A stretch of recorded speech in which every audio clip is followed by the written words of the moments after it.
Dear Diary. Dear Diary. Dear Diary, wow, today was a really hard day. Dear Diary, I find sometimes my life can be hard. Dear Diary, it will pass and it will be okay. Dear Diary, I feel like today is going to be... Shh, the Indigo Diaries. Dear Diary, welcome world to the Indigo Diaries. First, let me introduce you back to Series 1, The World Through Your Eyes, with me, Natasha Hickling. The Indigo Diaries is a podcast for those who want to learn about ADHD through others' experiences. And without a doubt, I'm just going to get straight started with our guest. And I'm really, really excited to have, I've seen this guest in our community for a long time, in the ADHD community on Instagram. And it's quite amazing because we know a lot of people in common, but we've never officially met, well, until a few weeks ago. So it's nice to officially introduce Yakini Pierce. How are you doing today? Fantastic. I'm so excited to see you in person too. Like you said, I mean, we've been connected for almost a year now. So I'm great. It was great to be here. Yeah, it's nice to put a face to the name, right? Exactly. So let me tell you a bit about Yakini. Yakini Pierce is a mom with ADHD that has two children, both with ADHD. She has an MBA and degrees in engineering and mass communications, but her strong passion is advocating for parents that have children with ADHD, parents and adults in general that have ADHD through her ADHD Love platform. And if you would like to see the full bio, please look in the description below. So I'm really excited to officially meet you and to officially have you on here. So where do you want to start today? Whatever question you want to ask. Like I said, I'm flowing with you. I love that. Okay. Pressure. I love that. So I usually like to start with this one. This question usually starts my guests off right where, right in the dirty, let's get in there. So when did kind of ADHD come into your life? So it came into my life actually with my children. So I was struggling with both of my children. My daughter first. At the time she was, I would say probably I started to notice some differences with her. I want to say about 2.5 years old. And she would constantly get into trouble. She was getting kicked out of, daycares. It was just really a struggle, but I knew that my daughter was extremely smart. She was extremely lovable. I mean, there were kids lining up to get hugs from her, and I just didn't understand what was going on. And so long story short, I took her to the psychologist, specifically because I went to see the therapist first, and she recommended me taking her to the psychologist to test for ADHD or autism. And so when I went to the psychologist, so actually that's the first time I was introduced to ADHD, but he did not want to diagnose her for anything just because of her age. He thought that's just too early. So he says, if you still see the signs later, get her checked out much later, or get her checked out later in life. Well, ironically, my son, probably about a year and a half later, was starting to produce the same exact signs, was also getting into trouble. And what was so funny, Tasha, I mean, it wasn't funny at the time. My kids were in Montessori. I know, right? My kids were in Montessori school, and I purposely separated them because sometimes they would just get at each other. When I went to the office to turn in their lunch, because I forgot their lunch, both of my kids were in the office, both of them, for getting into trouble. Oh my days. I did not get a phone call, so I just gave them a hug and I walked right out that door. Here's your lunch. Bye. I'm like, see you later. But the bottom line is, again, I was going through a situation where the school couldn't help them. I did not know what's going on. And then I decided to go ahead and change school systems because I heard the school system that I'm in today could help them better, would have, different programs that could support them. And so I started with my son because he was just displaying it consistently and for a long time. And again, was just getting into constant trouble. And that's when I discovered that he had ADHD. I took him in for diagnosis, and they determined that he had hyperactivity impulsive type. And then about a few years later, once I got my son pretty settled, I decided to go ahead and have my daughter tested, and she was Okay. tested with the inattentive type. And I was tested in parallel to her. Didn't have a specific type, but then I was tested, or I was told that I had the comorbidity of anxiety and depression, which, most people experience with ADHD. So that's the short version. Wow. I like that you can look back on it now and laugh. I'm sure in the moment that was not, you've gone in to take lunch and then both your children are there. You have to I love that you just walked out and was like, here's your lunch, bye. Right. I was like, I didn't get a phone call because I used to get phone calls all the time. I used to cringe when I see that number pop up, and I said, well, I didn't get a phone call, so I'm leaving. I love it. I love that you could. That's what I love when you look back at things. In the moment, it's not. It's just horrendous. But when you look back, you can laugh. And I'm sure one day you'll all be laughing about it. So how many years ago? How many years ago was this? So he was diagnosed 5 years ago. So he was diagnosed at 5. He's now 10.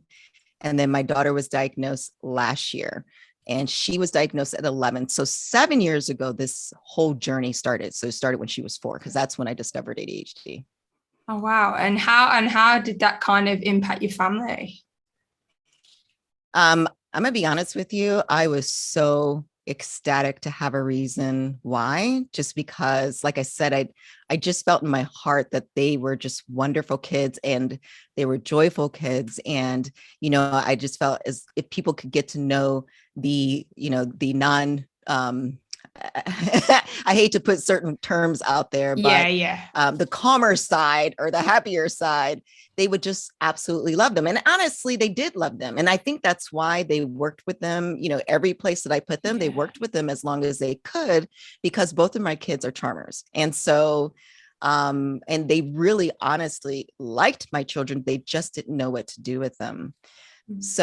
So yeah, it was it was just it was a really, I will say, it was a hard journey, but once I found out that they had ADHD, I was just so happy. And then plus I could actually start putting things in place, right? I could actually start working with the school. And, my son is on the IEP, so the individualized education plan. And so he has a specialist that he meets with. And he has certain accommodations throughout the school. And then since my daughter just recently diagnosed, I had the conversation with her their school counselor just this year, going into this school year, just to start setting certain things up and just to see how it goes. And if it goes really well, they'll put her on maybe like a 504 plan. And so, I'm gonna just tell you, I was happy.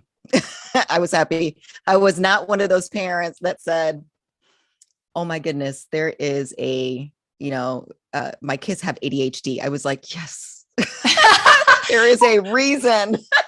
I was going to say it's really refreshing, because it is like, because I work with a lot of parents and a lot of kids at my school, and it's the same thing. You get that, they've got ADHD, and it's like, but you've got an answer, and they're like, in it. So it's really nice to hear that you were like, you know what, it was just like refreshing. I'm happy because it gave us answers, right? Exactly. No, that's exactly right. And that's how I took it, because it gave me answers. I was able to explain it to them.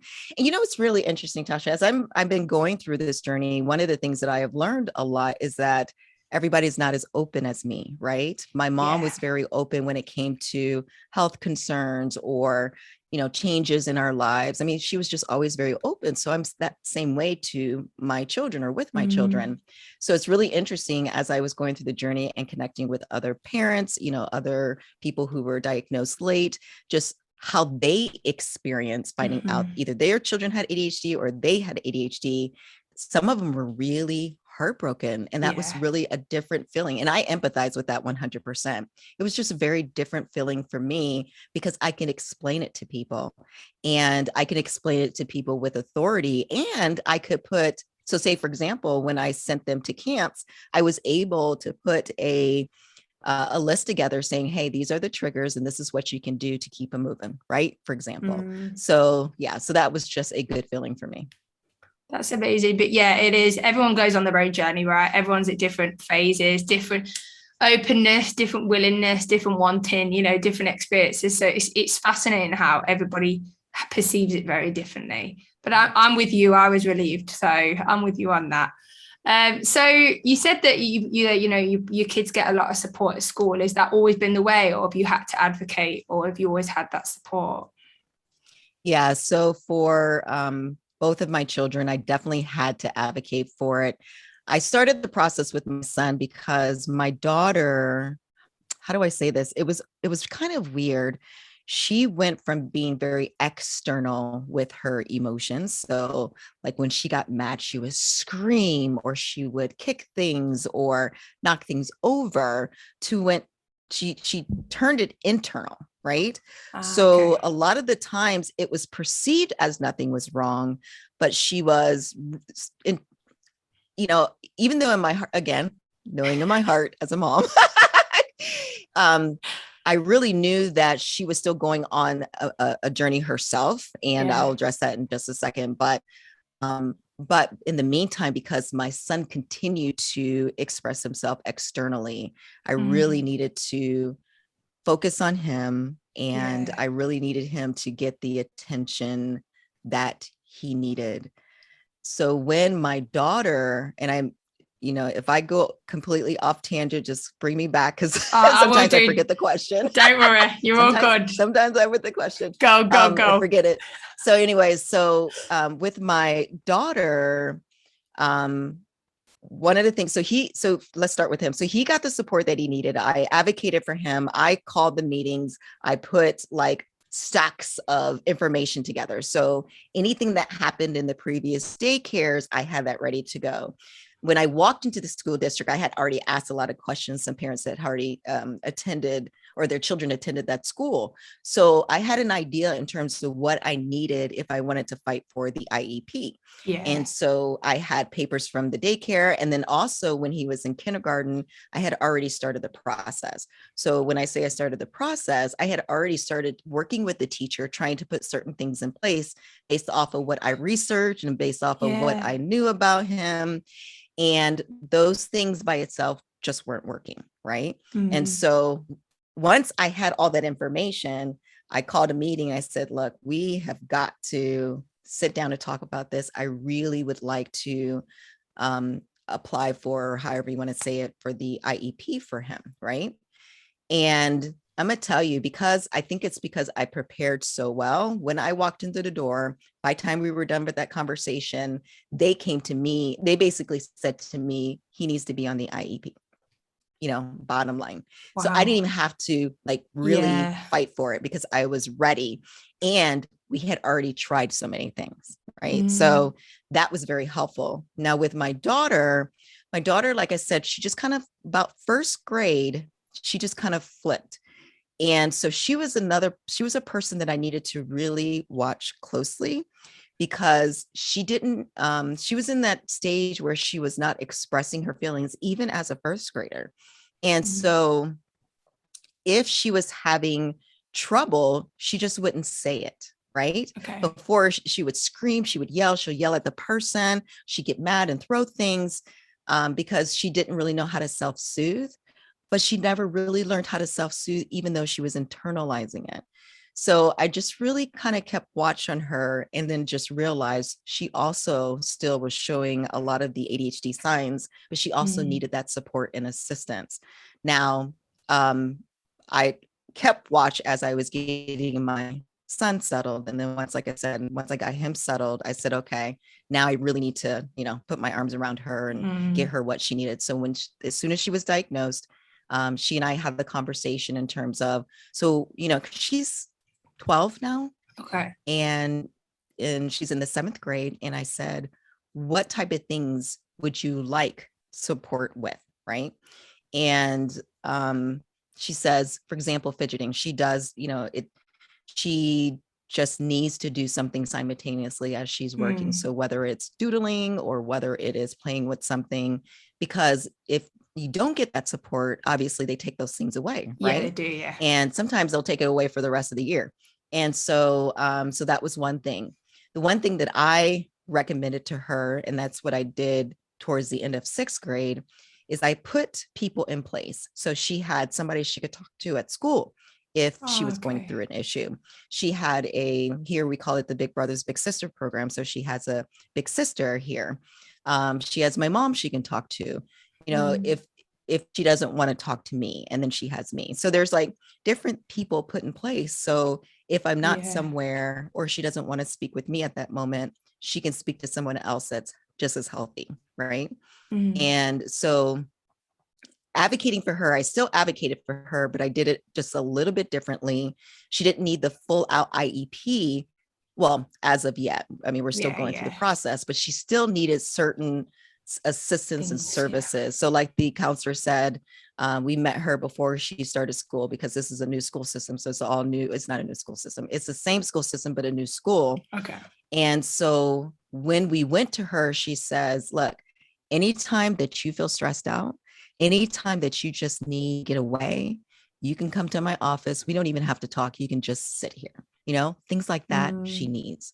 So so the advocating is, and it's always right. Because even with my son, they're very siloed. It's like they look at their own school, right? And they only look at it grade by grade. And I look at his life, right? He needs assistance until he's in 12th grade. He's going to go through puberty. He's going to go through just changes. He is going to go through major transitions. He's going to go through school to schools. He's going to go through maybe one day having a girlfriend. I mean, he's going to go through a lot. Yeah. He does not do transitions well. He's going to need that person, right? That person he can connect to through the whole process. So I have to advocate, even because every 3 years it's a reset.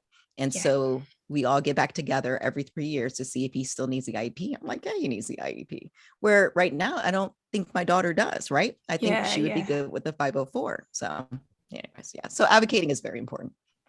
Wow. I have to say that I love that you just went in there and was like, right, here's all my research, piles on that. But it is sad that you like that you have to do that in a way, because it's like, if you didn't do that, then, would they have got this support and stuff, which is really sad and in a way. But I love that what sort of mum that you are. You just come in with it. I can imagine with a binder, like, right, I'm ready, put it on the table, I'm ready to go. I absolutely love that. And it's hilarious. In schools, they do, they look straightforward, like year by year, but I like that you look at the massive picture about where he's going to go.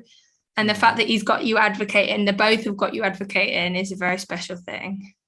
Yeah, thank you. Yeah. So how about yourself? In terms of ADHD, how was that for you?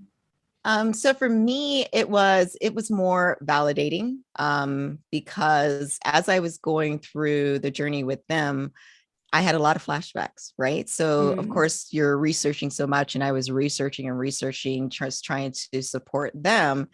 And I connected to like 80% of what I was researching. It's like, wow, that's what happened to me in school. And this is why I was so horrible with friendships. And, I was just like a laundry list of connecting to ADHD. And I'm like, shut up. This is why. Because really, like, throughout my life, sometimes I just had no clue why I did the things I did and why certain things spilled out of my mouth, just out of nowhere. And, why I was bad with people, why I just kind of just wanted to do my own thing sometimes, because I just wasn't great at relationships. And, but the funny thing is that I had a lot of friends, and my daughter is more like this, where I had a lot of friends, but I didn't feel like any of them were close friends, right? Okay, yeah. Even though they may have perceived it differently, but I felt like they're like at a certain distance, and they're friends with each other, but they're not really friends with me. I just know a lot of people. Yeah, you're just there. Exactly. I'm just hanging out, right? And so that's how I felt. My mom's like, you had a lot of friends. And I'm like, I just never felt that way. And I did not like conflict. I did not like conflict, because again, I would say things that make people upset, which would make me upset. and then I would feel bad. And it was just like this vicious cycle. So I just kind of, and I think that's another reason why I kind of kept distance, and why friendships only lasted for so long, is because I just did not want to have issues with anyone. Yeah. And so, but just everything, I mean, from simple things like making mistakes all the time and not being able to focus in class and getting in trouble for talking so much. And just, I mean, it was just like a pile of things. So when I got that diagnosis, for me, it was validating. So just like your kids, kind of that relief, Yeah. almost, the answers, it was the same for you. Exactly. Would you say that That's you exactly see a lot of yourself in your kids when it comes to the ADHD? Yeah, absolutely. I mean, there's, I mean, different things that I see in my son and my daughter. But I mean, I absolutely, and that's another reason why I connected to ADHD so much, is because I mean, literally, like my daughter is, she just kind of, her mind's going 50 miles a minute and she's just processing, and she'll walk in circles and she'll walk back and forth and forget what she came in the room for. And I am that all of the time. My kids will look at me and they're like, and I'm like, what?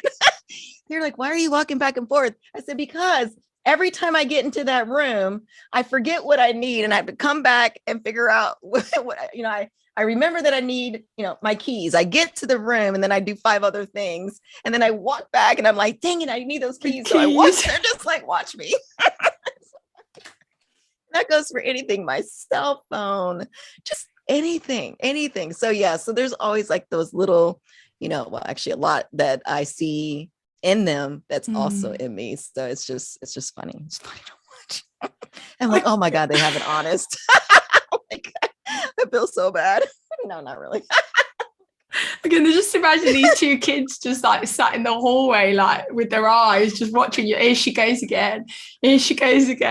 Now I can relate to that. And the worst of it is when you go back for like the second time and you're like, I still can't remember what I came in here for. And you go back, it's like, the keys, God's sake. And then you run back and you're like, and then you see something else and you're like, oh, what's this?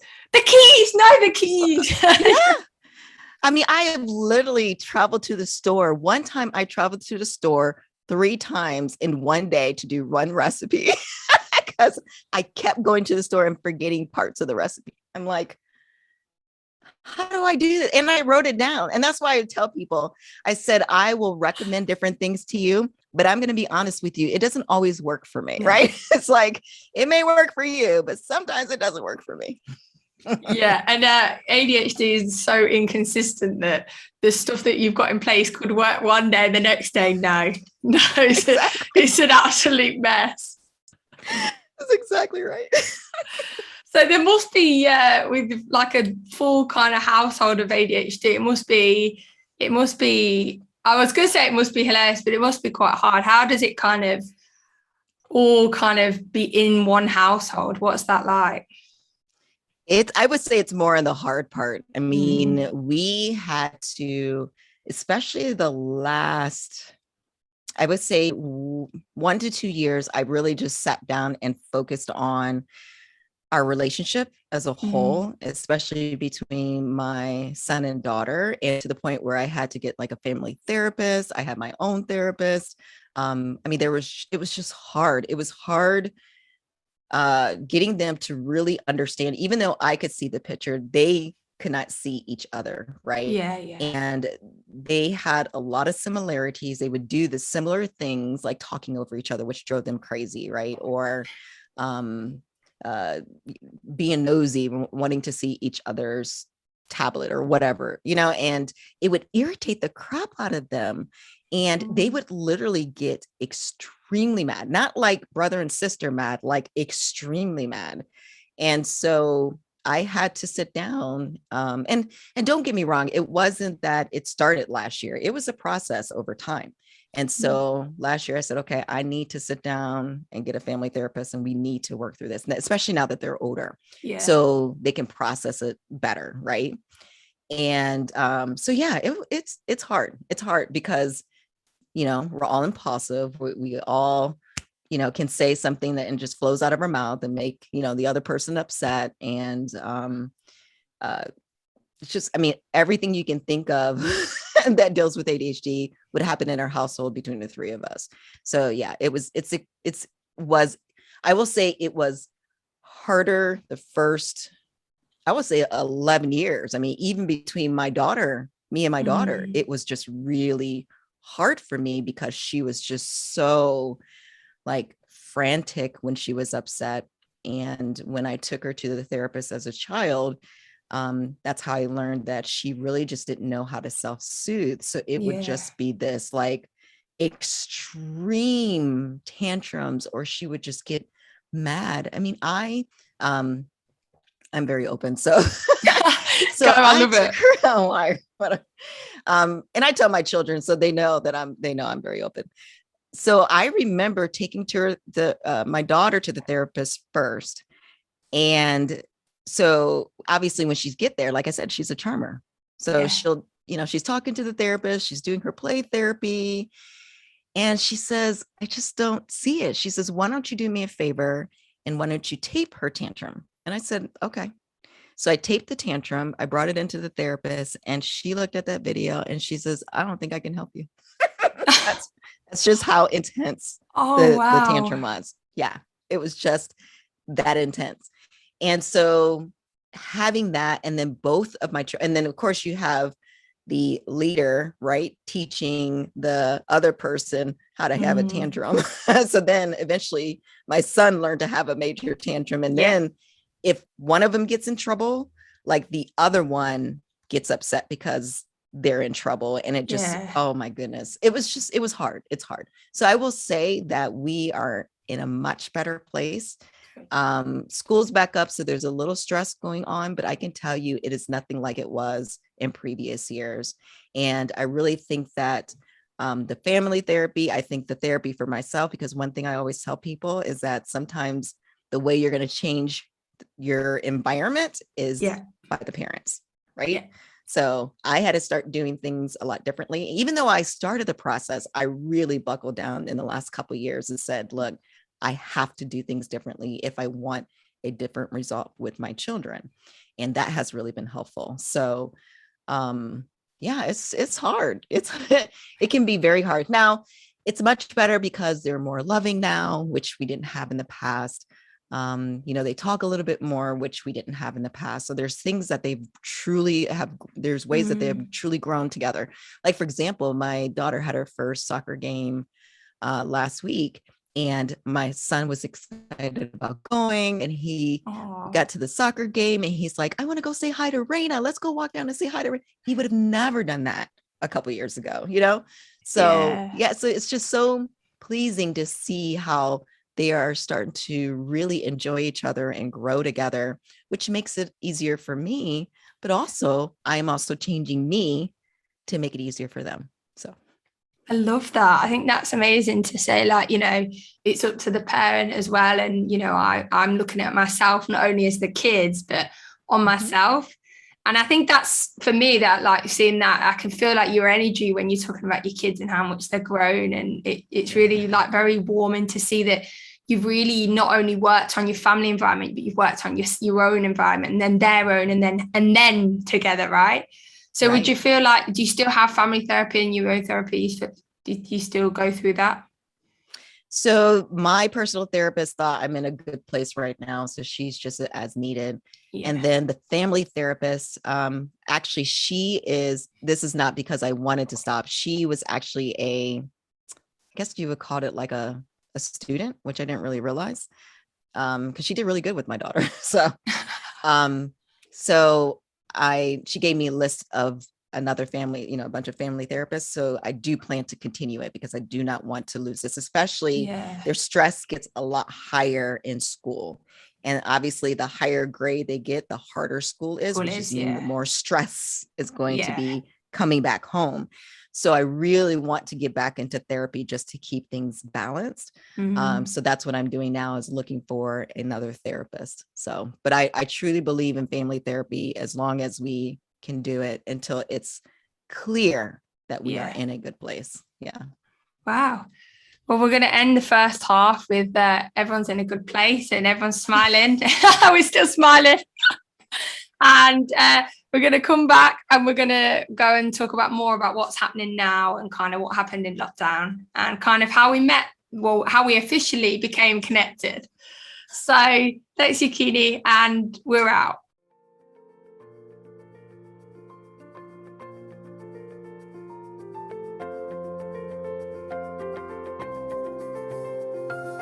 If you would like any more information on Indigo Hub or our Indigo support group, then please check out our website below or our link to our social media platforms or email at indigohub.adhd@gmail.com. If you would like to offer any comments, feedback, get support, or if you're interested in the world hearing your story, then please reach out through any of our avenues. As said before, have a positive week. Check in again later. And we're out. Shh, the Indigo Diaries. And we're back. So if you didn't join us before, then rewind now. We were speaking to Yakini Pierce and we were talking about her life and her children's life with ADHD. So welcome back. Thank you. Thank you. Thank you. As always, during the break, we started talking about some stuff. And then I was like, oh no, maybe we should press record. Happens every single time. I don't think there's ever been a guest where that has not happened. True ADHD fashion there.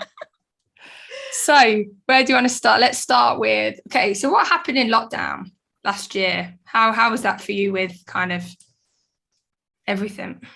My gosh, that was insane. So for me, I was still working full time. And then obviously the first part of 2020, the lockdown was new to everyone, right? Mm-hmm. So as far as the parent, there was just a lot more that I had to do the first time around, making sure that they got on the computer on time and making sure that they, went to all their classes, making sure they did their homework. So I was like a assistant teacher. Yeah. And it was really hard on top of my full-time job. And obviously we weren't going into work. So I'm physically in the same space as they are, both of my children going through separate schools and, doing their own work, but me having to stay on top of it, especially my son. My daughter was ending 5th grade, going into 6th. Yeah. So she was ending 5th grade and she was starting to be getting into that independence, right? So because our school system at 5th grade starts the true independent work. And so she was pretty much there doing a lot of the assignments herself. So every once in a while I just had to check on her, just to make sure she wasn't playing a game on the computer. Standard, yeah. But my son, poor thing, was just all over the place. So I always had to multiple times check on him, make sure it was okay. And it was crazy. It was just never in a million years what I thought I would have gone through. Of course, none of us did, right? Would have gone through something like that. That was just absolutely insane. And I also, and by the way, I was finishing up school myself. So I was getting my MBA. Yeah, I graduated in June of June. I don't remember, but anyway. 1 month last year. Yeah, so I was going to school on top of them, helping them with their schoolwork on top of working full time. Yeah, it was crazy. It was Sorry, my mouth's really open because I'm so shocked. That's crazy. It was. You talking about being stressed. And I'm not going to lie to you, Tasha. I was like, thank God I still have a job. There's so many people who are out of work who, so that part I had to keep in my mind, but I was stressing, especially that first half of the year. I was so stressed out. And then as part of the first piece that we were talking about, how me deciding to really focus on the therapy piece, that is what solidified it. That's what sealed it, right? Because we were constantly together 24 hours a day, literally, right? And it was just so overwhelming. I wasn't getting a break. They weren't getting a break. Yeah, it was just very overwhelming. That was really hard. And then the second part of the year when they went back to school, it was a little bit easier. The school was a bit more organized because now they were ready, right? So they spent the summer really trying to put plans together so it would be a lot easier on the parents, first of all. So they wanted to make sure that so like, for example, the end of the previous year, they didn't have a lot of classes. So a lot of it was they would meet for, maybe the first half of the day. And then the second half of the day, they had to work on their own. Where in the second part, they met the whole day. And that made a huge difference. But it did, And they were constantly interacting with them all day. And so it was a bit better, but I was still ready for them to go back to school. So when they gave us the opportunity to put them in school at beginning of October, it's like, okay, goodbye. You're going back to school. See you later. I know. And it was so funny because I was talking to other parents who were like, oh no, I am not putting my children in school. I'm like, I didn't think twice about it. Like, as soon as I find out you guys are able to go to school, we're going to mask you up. We're going to make sure you take all your vitamins. No, just whatever. It was because it was just that hard. It was just that hard. So, yeah. So being together 24 hours a day. Yeah, that was absolutely insane. Yeah, because the timing is stressful, all that, with all your study, your work, and then trying to learn. But then also there's just no escape, right? There's just no escape. It's just you guys, and that's it. And there's, apart from going outside once a day or whatever you were allowed, right? That was basically it. And it was just, there's nothing else. There's no one else. So you've got to get along or nothing else is going to work. Yeah, it was difficult. Yeah. So when people say it was difficult, I completely agree with them. That was a difficult time. So how do you feel like it changed anything for you? Just the fact that solidified me saying that was my tipping point, saying we got to get this worked out. And I think it was, even though, like I said, I tried to make things better. I always try to make things better. I'm just, that's kind of my nature, is that I'm more of a peacekeeper. That's just who I am. So I've always tried to make things better between them. But I really dug in my heels last year because just more of it came out because we were just always together. And that's when I said, we got to get some help. I was done. So I'm like, we've got to get some help. We got to work through these things. I don't know how much longer this is going to last. We got to get some of this stuff fixed. I'm like, we can't do this. We can't do this for another year, even 6 months. So that, I think that was probably the biggest thing for me that really changed, was saying we really need to get that therapist in. And I'm so glad that we did. So. It's like looking at, even though it was, it's just horrendous. I'm not going to mention the C word. I just know because then you end up talking about it for 8 hours, don't you? So I think we're all sick of that. But that I love that, we hear it is a really hard time, but sometimes some good comes out of it. We spent more time together. To be honest with you, we took more walks. Because obviously there wasn't much to do. Yeah. We would walk by ourselves. Occasionally we would walk with one of our neighbors. That was the only neighbor that we trusted each other. So we would walk together. But yeah, I think that was probably the best thing, especially as things got better between the three of us, was just being able to be with them and really enjoy them. It was extremely hard in the beginning, but as things, like I said, just progressed in the right way, I just enjoyed them. And I think that's why today I don't always feel like I need a break.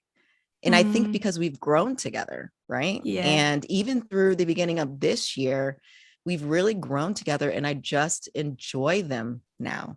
And, before, because since I'm divorced, they go to their dads every other weekend. Before it was like, oh my God, I cannot wait till this weekend comes. Now I'm like, if they go, I just, if he has to go on vacation, whatever, because I enjoy them. I just really do. Really, really do. Mm-hmm. So you think do you think that that's come a long way? Oh yeah, big time. I mean, it's a huge, and part of it is allowing them to be who they are for each other too, because the things that were part of them would annoy each other, and it would annoy me sometimes too, right? Once we really understood, my son's going to be who he is, and it's not like he is like that person just with me or just with my daughter. He is like that with everyone, right? He's just as silly. Now, don't get me wrong. When he's in school, there's a certain, and that's like most kids, right? There's just a certain energy that they have at school, but he's still a jokester. He still gets in people's faces and laughs, and he still is just a lot of fun, right? And he'll still pick on people, and those type of things my daughter was taking personally, as in, why are you picking on me, right? Why are you doing this to me? And I would have to remind her, do you remember, like, for example, do you remember your friend X? Do you remember how he treated her? Yeah. Doesn't he mess with her too? Yeah. And how did she respond? Oh, she laughs and hugs him, So it wasn't about her. Once she understood that, it was just like, things just rolled off her back. And so that's why I think we more and more allowed each other to be who we are. Now, don't get me wrong. They're still brothers and sisters, and they still fight, and they still get on each other's nerves. And sometimes they get on my nerves, right?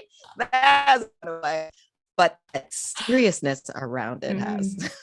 Well, that's family. That's family for you. If you didn't annoy each other sometimes, you're not a family, I don't think. Exactly. I really appreciate that. Like, you appreciate each other for who you are, and you've kind of almost like educated each other on each other, and then you kind of accepting and kind of acknowledging for who you are. I think that's a real special and rare thing to have in a household. Yeah, I agree. So, talking about growing in lockdown. So the reason why we officially met, we've been connected for a while, but the one of the reasons why we officially met was through a mutual person, Nisha and Bohemian Notes. So do you want to tell us a bit about that?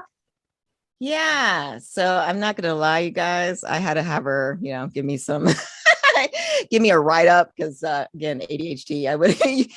You would have said, okay, tell me about it, and I would have said, okay, what was that?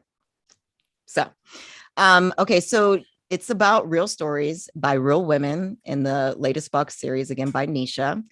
And it features stories by women for women about their growth and their continued belief in themselves to rise through during the COVID-19 pandemic lockdown. So Nisha really wanted to capture these messages so we have something to turn to at all times, especially when we move into new norms. All the photos were captured remotely by lifestyle and photographer or portrait photographer Harry Jr. I should have asked her how to pronounce the last name. Yes, Junior, I think. Okay. To highlight the reality of lockdown. So he's based in Malaysia. I am in the US. And that was a really cool experience, because we obviously, with him being in Malaysia, I had to, coordinate a time to really work with him to take these pictures. And it was just, once so he took my photos, but when I saw everybody's together, I thought it was the coolest thing ever. The portraits were absolutely beautiful. The stories by the women are so good. So it was just a real honor for her to ask me to be a part of this. And like I said, just that experience and sharing that experience, it definitely comes from just like I said, the hard times and the good times that I experienced during last year. But again, I was just so happy to be a part of that. So nice. Well, it's that it reflects back to what we were talking about earlier about, through the hard times, looking at the good of what's come from it. And stories like that and just reflect that, don't they? Yeah, exactly. So if you would like to look at the articles, then all the links are below. Please do go and check it out. She's an absolutely beautiful writer. That's Nisha and Bohemian Notes, absolutely beautiful writer and has an amazing blog. So if you want to check that out, like I said, it's below.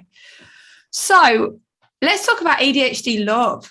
I mean, I'm going to get this out, and I said that I wouldn't. I said that I wouldn't be like a #1 stalker fan, but I'm going to get it out. So I remember going on to, when I first started Indigo, I remember going onto Instagram. I've got it here, Instagram, and I saw this mug, and I've never loved a mug more than I did. And it says, "Stop trying to fit me in a box." And this is made of Yakini, and I loved it. I absolutely loved it, and I bought it there and then. And then when we know a mutual friend, Stephanie, who runs an amazing magazine, ADHD Lifestyle, and when she said she knew you, I said, "Oh my Jesus, it's the mug lady!" Like that's just. I felt like I was like a fan because I got this mug. And it sits on my desk every day, and I shared it with everybody. I absolutely loved it. So I just wanted you to know you were one of my first customers, so I will never forget your name. I was like, yes, she bought a mug. And she lives in Malaysia. I saw that. That's too funny.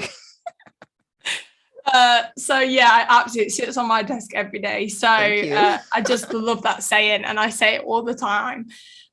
So ADHD love, tell us about how that got started.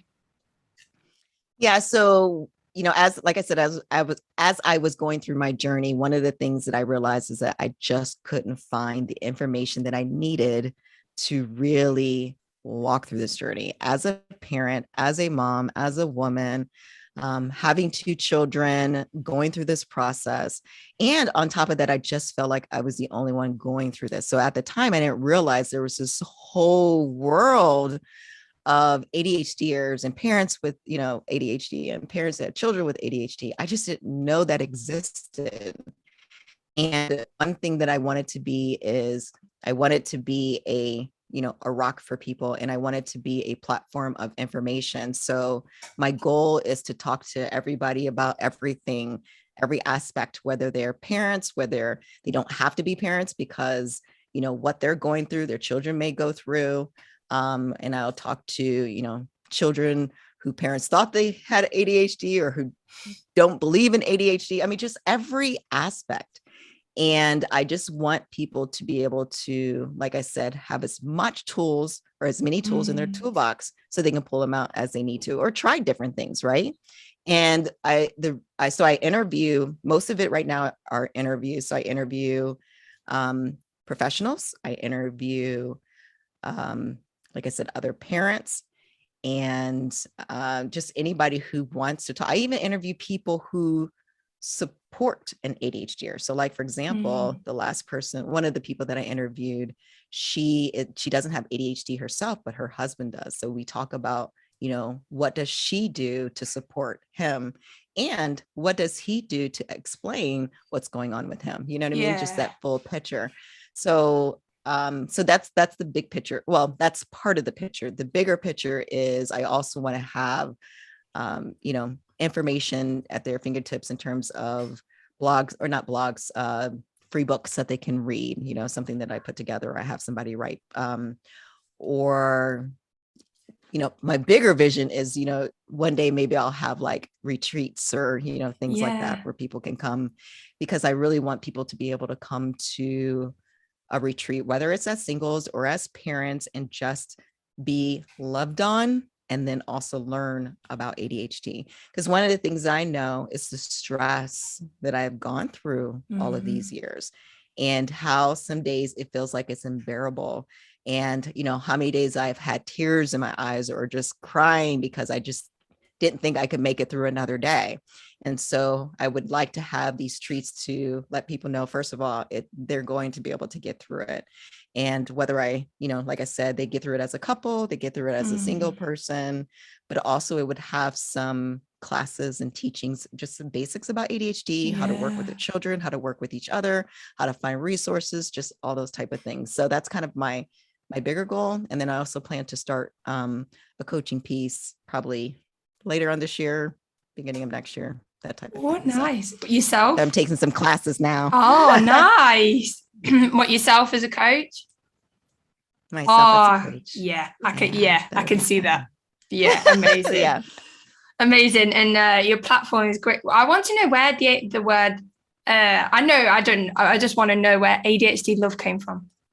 Just popped up in my head. I'm like, I love my ADHD folks. So ADHD love. No, I'm serious. It wasn't like anything complicated. I just loved it. It just kind of flowed. And then I said, okay, now the big part is finding the symbol, right? Yeah. That's the hard part. That's the part that I went through a lot of different people and drawings. And the one that I have today is the one that spoke to me. So I just, absolutely love it. I love that you do this, like, just for the pure sake of, I couldn't find information and I want people to have that information. So I started it. And it's that thing again of taking something hard and turning it into something great.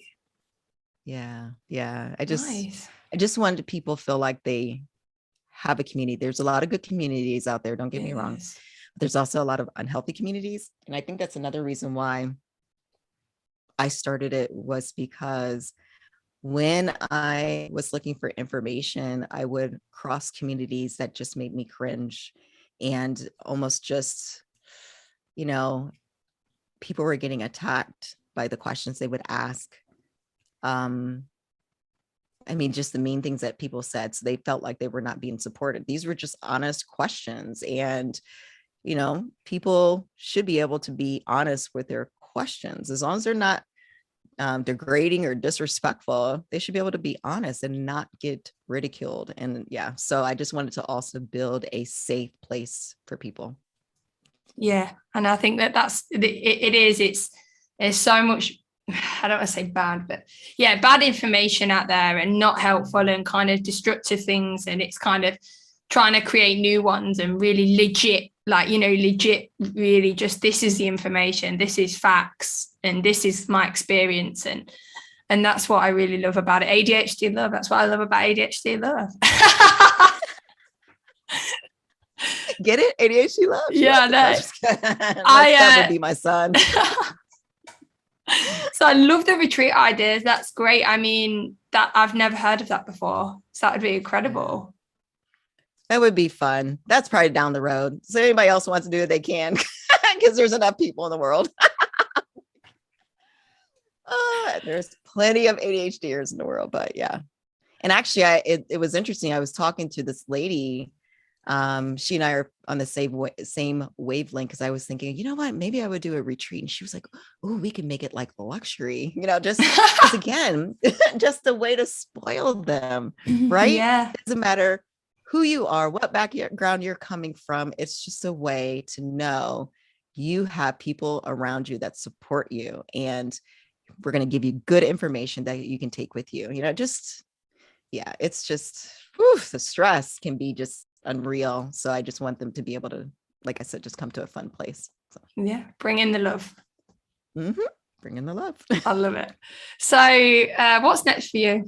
What, apart from, we're already going right into the far distance with the retreats, but you never know. Next year, ADHD love retreats. I can't wait. So what's next for you with kind of yourself, your kids, your family, and kind of and your platform? So as far as ADHD love, right now, it's just a matter of really still building the community. I just want to get information out there as much as I can, continue to interview lots of people. So Tasha, you better come on. Anyway, so. That was a definite hint. I will be there. Don't you worry. Just saying. So my goal is just to continue to build just a wide range of voices. Because one thing I realize is that, again, not just with me, people may connect to different people, right? And that's another thing. I just want to, talk to people globally and talk to people. I'm looking for more men. So if there's any men out there, I realize that, some men are a little bit more quiet. I'm like, come on, I need more men too. And more minorities. I need, women, I love you. I mean, you guys step up, but I want a whole range of people, like everybody, because we're all going through this, right? We are all going through this. And the reason why I want to talk to such a wide variety of people is that culturally we all go through different things. Yeah. And I think that's really important. So I want to be able to address some of those things. Like I said, I want to be a one-stop shop of information for people. So that's kind of just a continuation. I'm going to try to connect with people a little bit more. I'm going to try to do more live so I can really connect with people and just talk with them and answer questions, and listen to stories, because I just really love doing that. And then, like I said, the biggest thing is for this year is just moving through the coaching piece, just getting that set up and ready to go and start servicing people that way. So that's probably this year.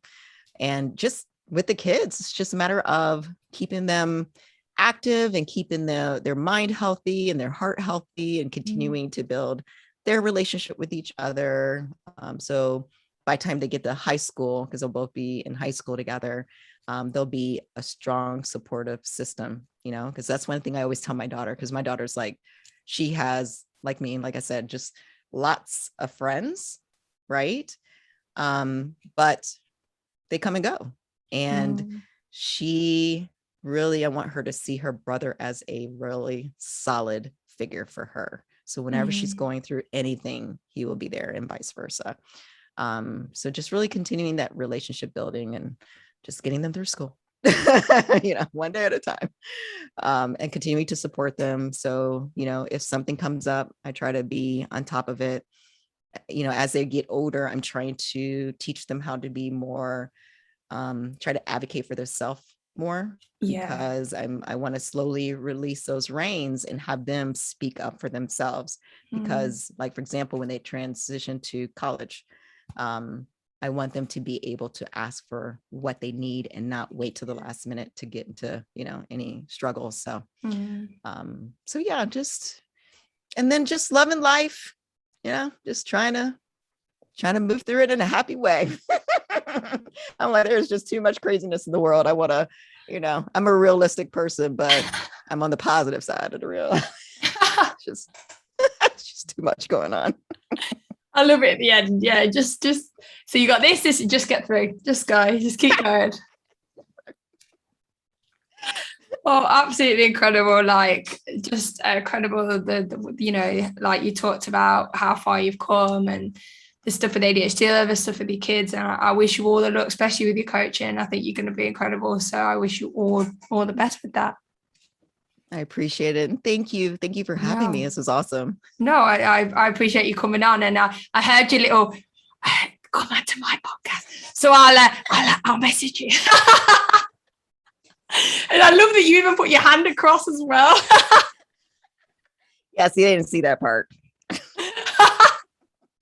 So what would you like? Is there anything that you'd like to kind of leave our listeners with? One thing I just like to say in closing is just take care of you. I think one of the things we don't do so well, especially as people with ADHD, is that we just don't look out for us, our health, our mind.